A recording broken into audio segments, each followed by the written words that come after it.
What's good, YouTube? It's your boy, Blue Blood Sports TV, back at y'all with another one.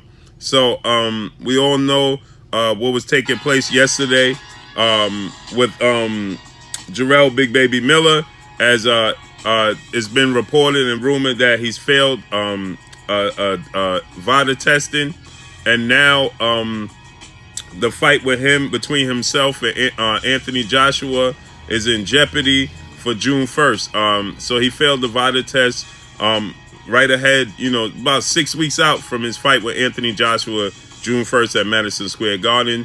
Eddie Hearn has responded now. Eddie Hearn said that he talked to Anthony Joshua. Anthony Joshua has told Eddie Hearn to find him a replacement opponent ASAP.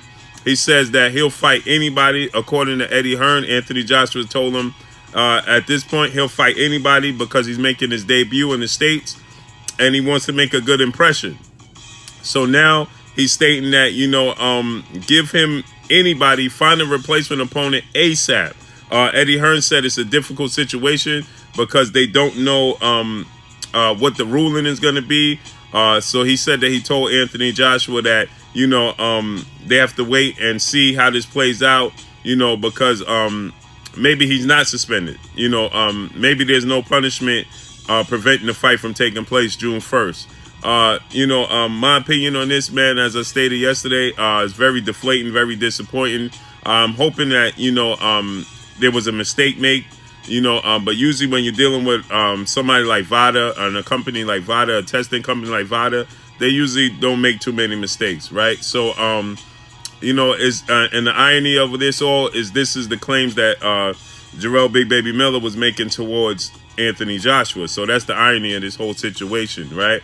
I was much looking forward to this fight, as I believe most people when the fight was first announced, a lot of people weren't too excited about it because they felt like it was a mismatch. And as the fight got closer, people started to feel like Jarrell Big Baby Miller had more and more of a chance. I seen a lot of experts giving him more and more of a chance. So I started to, look into it. It started to build up. It started to build excitement. You start to think that I started to think everything that Jarrell Big Baby Miller does good, Anthony Joshua does bad. So meaning that I felt like the things he did good was AJ's kryptonite, and the things that AJ did good was Jarrell Big Baby Miller's kryptonite. And so it was interesting to say the least, to see how this fight was going to play out. Now with that said, he failed according to sources. It's GW1516. It helps it's like a fat burner, and it helps you lose weight, and it helps build endurance. That's what the studies show. It's a legal substance on the VADA list. And now Anthony Joshua, after hearing this news and getting the reports and being informed, Anthony Joshua is now stating that find me a replacement opponent ASAP.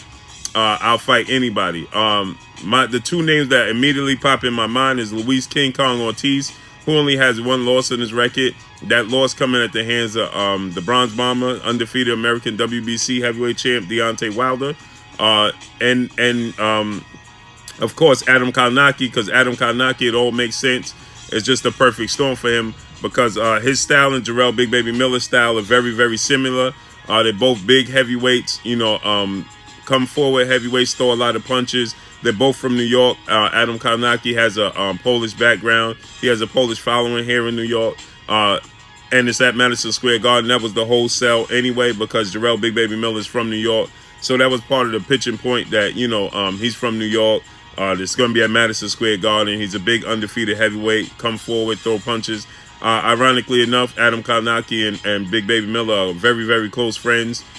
They spar together. They come out the same gym, similar gyms, and, things of that nature here in New York. So that's the first name, one of the first names. Those are the two names, Luis Ortiz and Adam Kalnaki, make all the sense in the world to me, as they both don't have opponents. I don't see Dillian White accepted it on a short notice, as he already stated he wouldn't take the fight on short notice due to the fact that it was such a big lucrative fight, a rematch for him, and he wanted at least 8 weeks of training camp. We know Deontay Wilder's fighting Dominic Brazil May 18th. He's already in camp, so the fight would be possible, but it's not going to be possible to build up the fight. That fight is too big to do on short notice. There's too much money involved, so that's not going to happen. Tyson Fury, we know, is not going to happen. So, you know, that leaves us with Adam Karnaki and Luis King Kong Ortiz that make the most sense. But, you know, hey, let's see how this all plays out, man. I hope it wasn't true, man. I hope, you know, this they find clarity in this and the fight still pushes forward. If not, Anthony Joshua has already stated and told Eddie Hearn to find a replacement opponent. So that's all I got for y'all, man. It's your boy Blue Blood Sports TV. Hate, like, comment, and subscribe. You haven't subscribed, hit the subscribe button, hit the like button, hit the bell icon to get all the new notifications. Follow me on Instagram at Blue Blood Sports TV, all one word. Y'all already know what it is. Shouts out to the entire LDBC. Shouts out to New Media. Shouts out to Black Media Row. Make sure you like and share these videos. That's all I got for y'all. Peace.